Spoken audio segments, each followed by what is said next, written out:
नाजरीन, लियारी बिल्डिंग हादसे में चंद लोग ऐसे भी हैं जो कुछ देर पहले इमारत से निकले थे।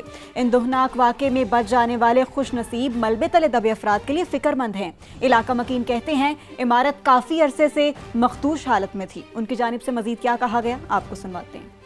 हमारे वैसे मेरा घर है 3rd फ्लोर पे, ए ब्लॉक पे था, तो वो मेरे घर वाले तो मतलब थोड़ी देर पहले ही निकले हैं, उसके बाद ही सारा हादसा हुआ है। मेरा भाई और मेरे भाई की वाइफ वो तो जॉब पे गए थे, उनके 2 बेटियां थी, एक बेटा था, एक मेरी ताई थी बड़ी। जो वो बिल्डिंग के जो है तकरीबन सब सेफ हो गए, सब सेफ है। वो काफ़ी 10 सालों से ये मामला चल रहे हैं बिल्डिंग के अंदर। कभी जो है ना पिलर गिर जाता है, कभी छत गिर जाती है कहीं की, किस कोने की, कभी जो है ना वो पापड़ियाँ गिरती हैं घरों से।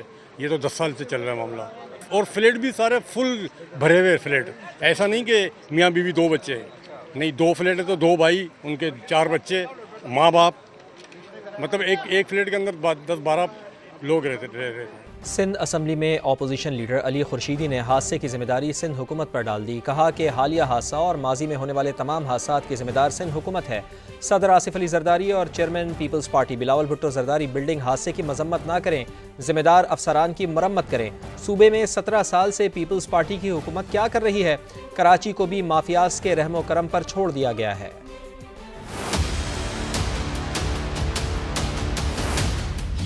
वाक़े में जो जाबाज हुए लोग वो और इससे पहले जितने वाक़यात हो चुके हैं, इन तमाम वाक़यात की डायरेक्टली रिस्पॉन्सिबिलिटी बनती है तो वो सिर्फ गवर्नमेंट पर बनती है।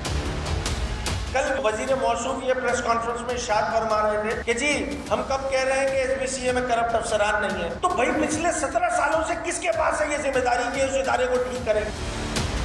जो माशाल्लाह कमिश्नर साहब कहते हैं 13 घंटे बाद आए, सब बड़े मसरूफ होंगे। मौज़े माशरों में होता है, ये मौज़े माशरा नहीं है। इंतजामी तौर पे इदारे कोलैप्स कर चुके हैं सूबे में, खास तौर पे शहर कराची में। तो इधर तो पूरे सिस्टम की ओवरहॉलिंग की ज़रूरत है जनाब, और मुझे लगता है शायद कि 2-4 महीने में हालात इतने मवाफिक हो जाएंगे कि ओवरहॉलिंग होना स्टार्ट हो जाएगी। बिलावल भुट्टो जरदारी साहब, आसिफ अली जरदारी साहब, ये सिंध हुकूमत आपका विजिटिंग कार्ड है। आपको किसी को एग्जाम्पल देनी होती है तो आप सिंध हुकूमत को कोट करेंगे। आपको मरम्मत को तो मरम्मत करने का काम है भाई आपका, आप मरम्मत करें इन लोगों की।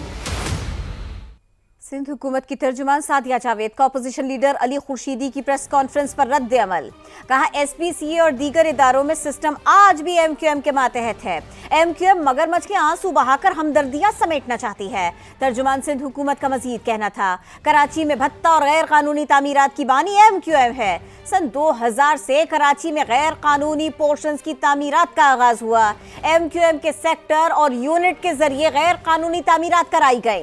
कानूनी बिल्डर्स को भत्ते की पर्चियां दे देकर कराची से भगा दिया गया।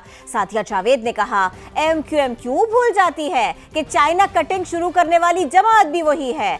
MQM के मरकज के सामने गैर कानूनी बिल्डिंग है। क्या कभी MQM ने उस बिल्डिंग को गिराने के लिए दरखास्त दी? MQM मरकज के सामने ही पार्क में तामीरात कर दी गई, क्या कभी जवाब लिया? आज भी MQM के अरकान असेंबली गैर कानूनी तामीरात की सरपरस्ती कर रहे हैं।